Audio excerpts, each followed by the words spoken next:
जय हिंद। स्वागत है आपका आपके यूट्यूब चैनल फिजिक्स थेरेपी में। आज हम लोग कक्षा 12 की फिजिक्स के चैप्टर नंबर 3 वैद्युत विभव को पढ़ेंगे।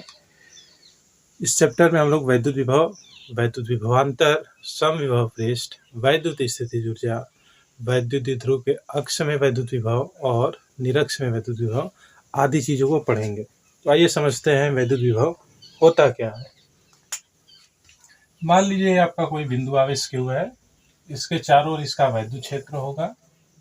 इस वैद्युत क्षेत्र में किसी अन्य धन परीक्षण आवेश Q0 को अनंत से, कहाँ से, अनंत से इस वैद्युत क्षेत्र में किसी पॉइंट पर लाने में जो कार्य किया जाएगा वो कार्य ही आपका उस बिंदु पे वैद्युत विभव कहलाएगा। तो ये परिभाषा इसकी लिख लेते हैं।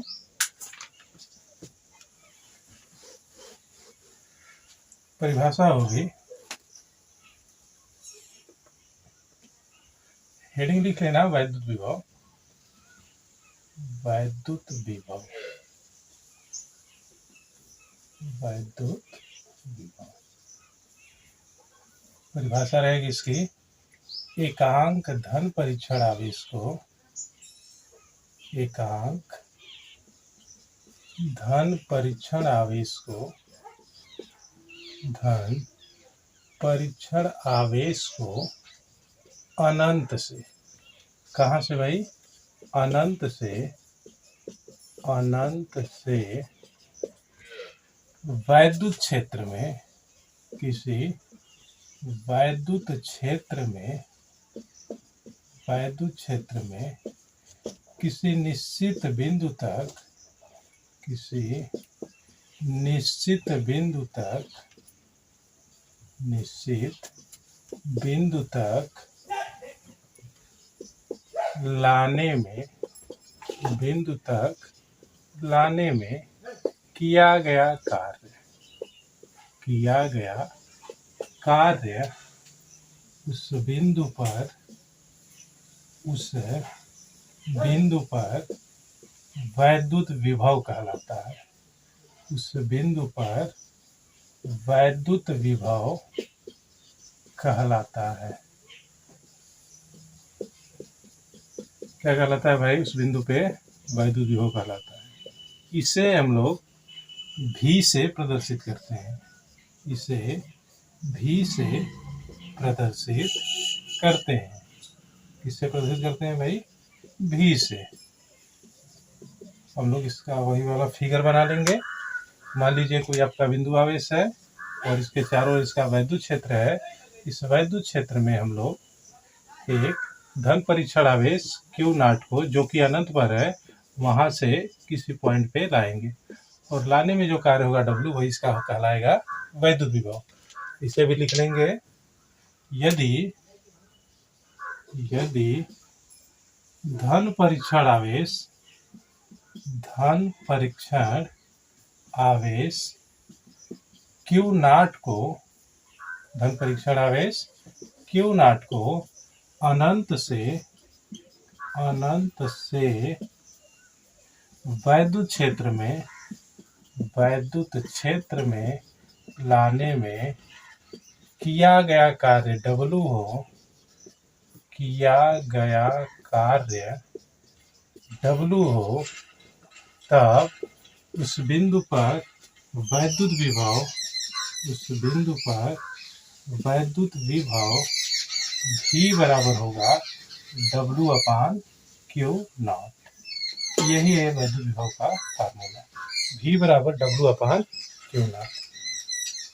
लिख लेंगे, वैद्युत विभव एक अदिश राशि है। ये जो विभव है कैसी राशि है भाई, अदिश राशि है, अदिश राशि है। इसका मात्रक, मात्रक W/Q0 से हम लोग लिख लेंगे। इसका जो मात्रक है W का होगा जूल और Q का कूलाम, तो हो जाएगा जूल प्रति कूलाम। इसका मात्रक जूल प्रति कूलाम अथवा वोल्ट होता है, अथवा वोल्ट होता है। जूल प्रति कूलाम भी और वोल्ट भी।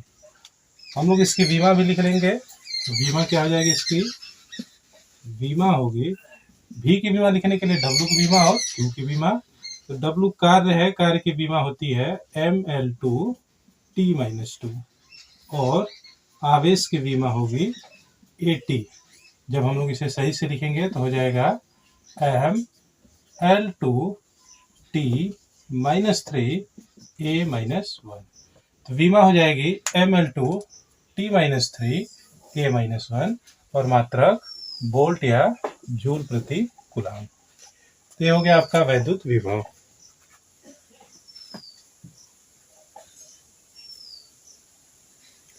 मात्रक यहाँ पे क्लियर नहीं दिख रहा है तो थोड़ा सा ऊपर लिख लेंगे।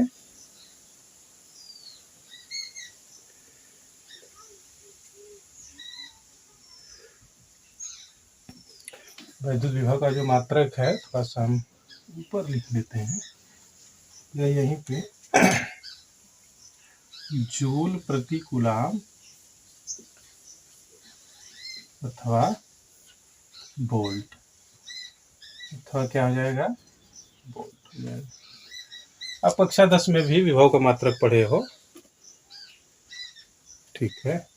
अब हम लोग किसी बिंदु आवेश के कारण वैद्युत विभव निकालेंगे। तो हेडिंग लिखेंगे बिंदु आवेश के कारण वैद्युत विभव। हेडिंग रहेगा बिंदु आवेश के कारण वैद्युत विभव। लिख रहे हैं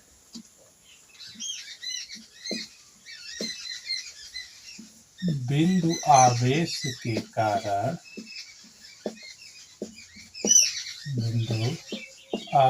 कारण वैद्युत विभव।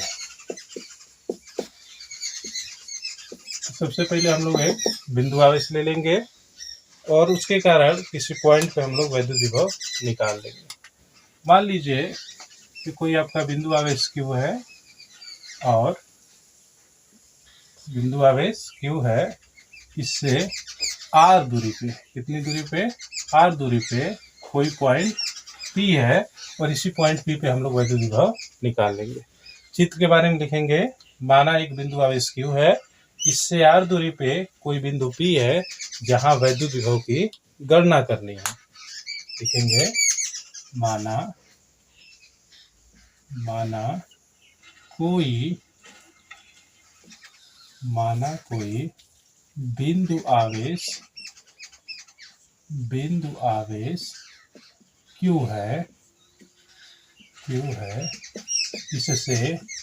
R दूरी पर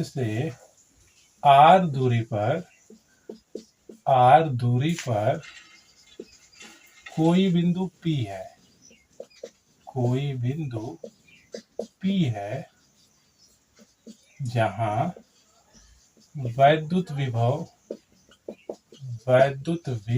P है जहां वैद्युत विभव की गणना करनी है। तो वैद्युत विभव की गणना करनी है तो हम लोग एक धन परीक्षण आवेश को अनंत से लाएंगे और लाने में जो कार्य होगा वही इसका वैद्युत विभव कहलाएगा। तो हम लोग एक धन परीक्षण आवेश Q0 ले लेते हैं और ये Q0 कहाँ पे है, अनंत पे है।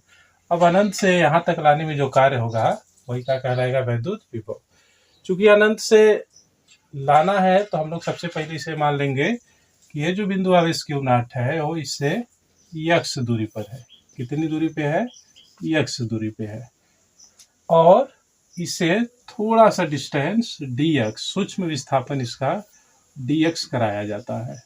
कितना कराया जाता है, dx कराया जाता है। एक चीज और, ये आवेश Q जो है ये भी प्लस में है और ये भी आवेश Q प्लस में ही है, तो इनके बीच जो वैद्युत बल लगेगा उसकी दिशा एक दूसरे को प्रतिकर्षित करेंगे, तो वैद्युत बल की दिशा इस साइड होगी, F की दिशा इधर होगी, ठीक है। लिखेंगे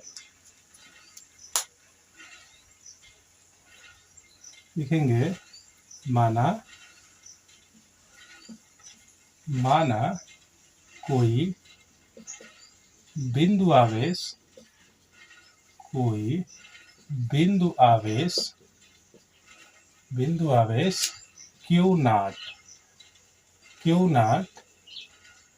आवेश Q से कितना दूर है भाई? x मीटर दूर है। तब इनके बीच लगने वाला वैद्युत बल हम लोग कूलाम बल से लिख लेंगे। वैद्युत बल यह बराबर क्या होता है? 1/4πε0 Q1 Q2 by R square. यहाँ Q1 की जगह Q है, Q2 की जगह Q0 है और दूरी R की जगह x है। तो हो जाएगा F इक्वल 1/4πε0 Q1 की जगह Q, Q2 की जगह Q0 और R की जगह x, तो x का स्क्वायर। ये तो हमने बल निकाल दिया, बल की दिशा उधर है।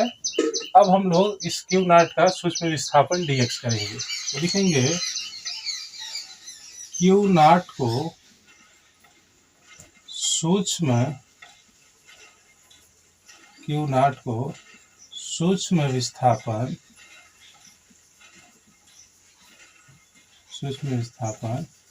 dx कराने पर, जब आप सूक्ष्म विस्थापित करोगे तो इसका जो कार्य होगा वो भी सूक्ष्म होगा। वो कितना हो जाएगा? कार्य dw बराबर, जब सूक्ष्म विस्थापन होगा तो कार्य भी सूक्ष्म होगा। कार्य बराबर होता है Fs cos थीटा, तो F इंटू विस्थापन कितना है? dx है और cos थीटा। आप देख रहे हो कि बल की दिशा उधर है और विस्थापन की दिशा इधर है, तो दोनों के बीच एंगल कितना बन रहा है? 180 डिग्री। यहाँ से हम लोग लिखेंगे dw बराबर हमें मिलेगा, F की वैल्यू हम लोग रख देते हैं, या अभी अगले स्टेप में रखेंगे F dx cos 180। अब cos 180 का मान होता है -1, तो हमें मिलेगा dw बराबर -f, और f का मान हम लोग रख देते हैं, कितना है? 1/4πε0 Q0 by x square dx। चाहो तो साइड से लिख सकते हो cos 180 बराबर -1। अब ये तो सूक्ष्म विस्थापन का कार्य हो गया। अब यदि इसी धन परीक्षण आवेश को हम Q0 को अनंत से इस पॉइंट P पर लाएं, तब लिखेंगे Q0 को अनंत से, कहाँ से? अनंत से बिंदु P पे कितनी दूरी है भाई? R। ब्रैकेट में लिख देंगे R दूरी पर बिंदु P तक लाने में किया गया कार्य कितना हो जाएगा? इंटीग्रल 0 to w dw, दोनों साइड का इंटीग्रल कर देंगे जब जोड़ना है, तो इधर हो जाएगा integral infinite to r -1/4πε0 Q0 by x square dx। इसका अब हम लोग समाकलन कर देंगे। समाकलन करते ही हमें कार्य प्राप्त हो जाएगा। तो इस साइड का हम मिटा रहे हैं, अब साथ साथ नोट करते चलिए।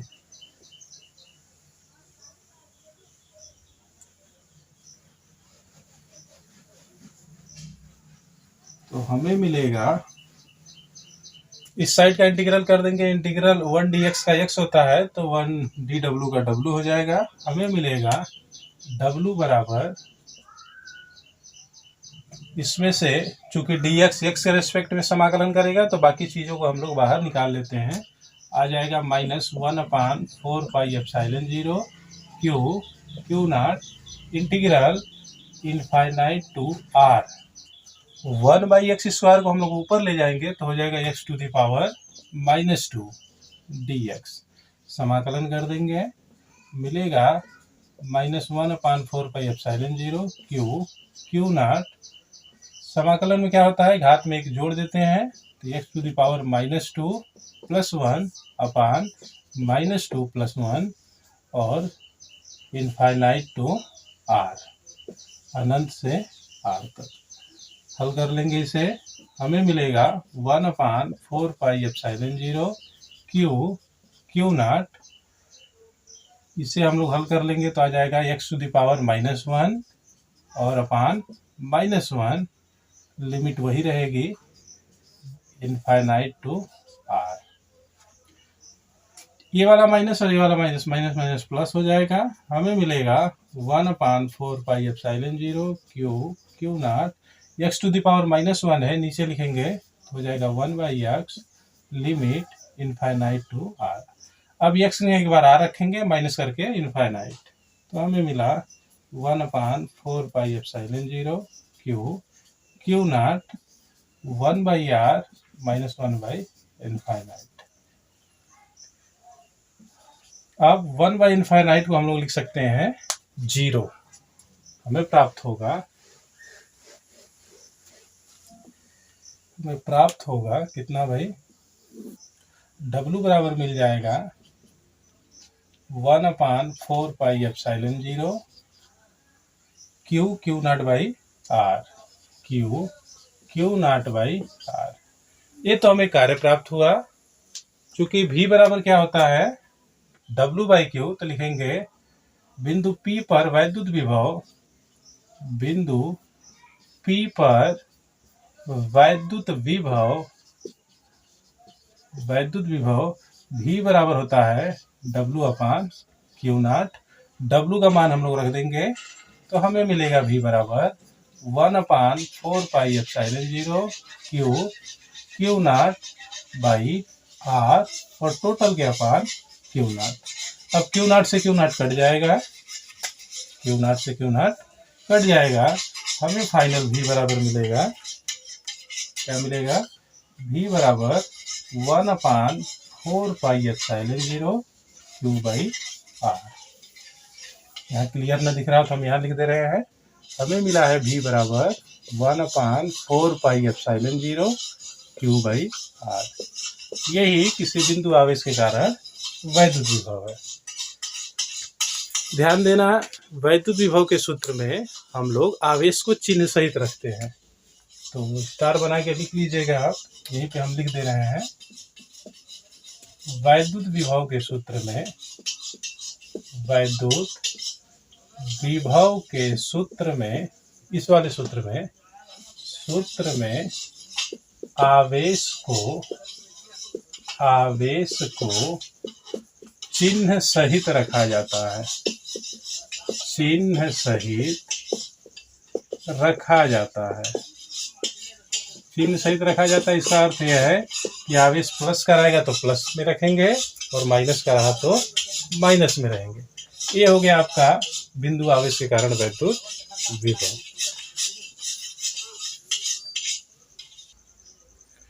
अब एक चीज और, मान लीजिए किसी प्लेन में कई आवेश हैं, तो कई आवेश होंगे तो कई विभव होंगे, और उनका परिणामी विभव निकालने के लिए सभी विभव को हम लोग जोड़ देंगे।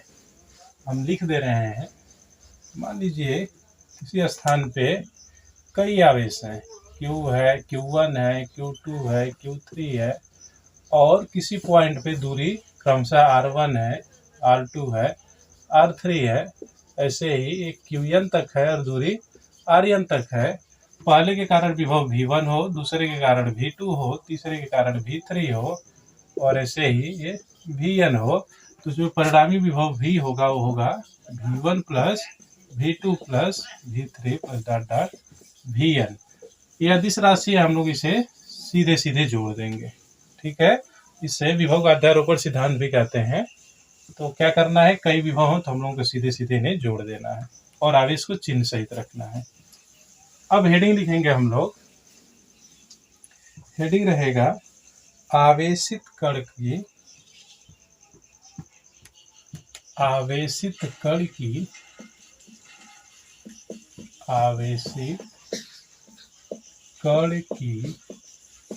ऊर्जा एवं वेग। आवेशित कण की ऊर्जा एवं वेग। मान लिया कोई आवेशित कण है माना कोई आवेशित कण है। आवेशित कण का मतलब इलेक्ट्रॉन, प्रोटॉन इत्यादि हो गए। माना कोई आवेशित कण है, इसे Q आवेश दिया जाता है। कितना आवेश दिया जाता है? Q आवेश दिया जाता है। तब इसकी ऊर्जा W बराबर होगी VQ, जहाँ V क्या है? विभव है। किसका विभव है? आवेशित कण का। जहाँ भी विभव है, Q आवेश है और W कार्य या ऊर्जा है। अब हम लोग इसका वेग निकाल लेंगे। तो जब वेग निकालना है तो यही ऊर्जा इसको वेग प्रदान करेगी। लिखेंगे चूंकि यह ऊर्जा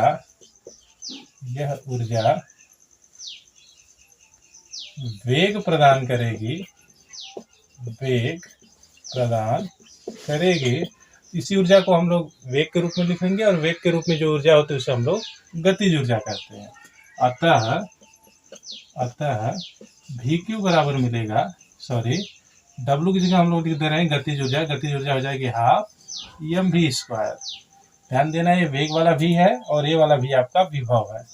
हो जाएगा VQ, या V² बराबर यहाँ से हो जाएगा 2VQ/m, या V बराबर मिलेगा हमें √2VQ/m।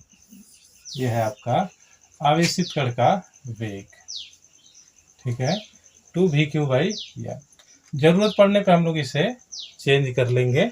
अभी केवल इतना जानिए, 2VQ/m। ठीक है, √2VQ/m। अब एक और छोटी सी परिभाषा हम लोग इलेक्ट्रॉन वोल्ट की पढ़ लेते हैं।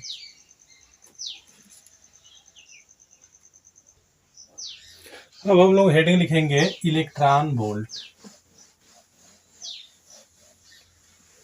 इलेक्ट्रॉन वोल्ट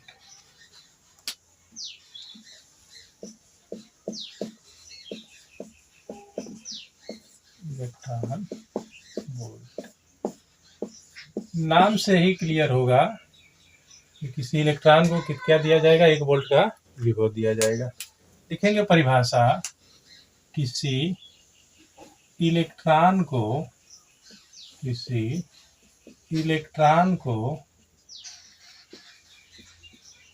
1 वोल्ट विभव देने पर 1 वोल्ट विभव देने पर उसके द्वारा प्राप्त ऊर्जा, विभव देने पर प्राप्त ऊर्जा इलेक्ट्रॉन वोल्ट कहलाती है। इलेक्ट्रॉन वोल्ट कहलाती है या कहलाता है। या इसे EV से प्रदर्शित करते हैं। किससे प्रदर्शित करते हैं भाई? EV से। इसे EV से प्रदर्शित करते हैं। तो हो जाएगा आपका, लिखेंगे लाइन चेंज करके, यदि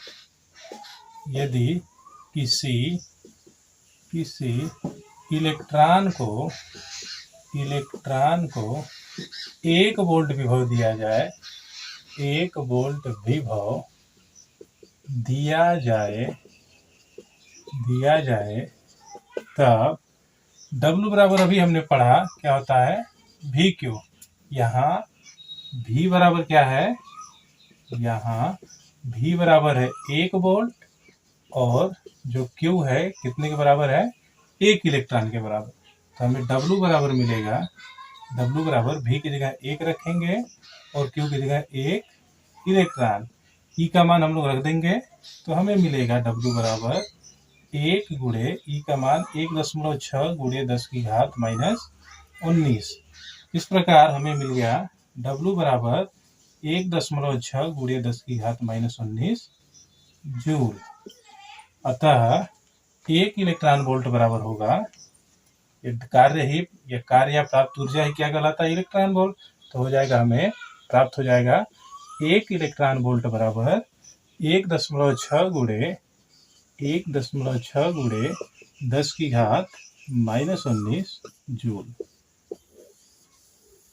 एक चीज और जान लो कि जो इलेक्ट्रॉन वोल्ट है ऊर्जा का मात्रक है। हम लोग लिख लेंगे इलेक्ट्रॉन वोल्ट ऊर्जा का मात्रक है, ऊर्जा का मात्रक है जो कि किसी पद्धति में नहीं है, किसी भी पद्धति में नहीं है, पद्धति में नहीं है।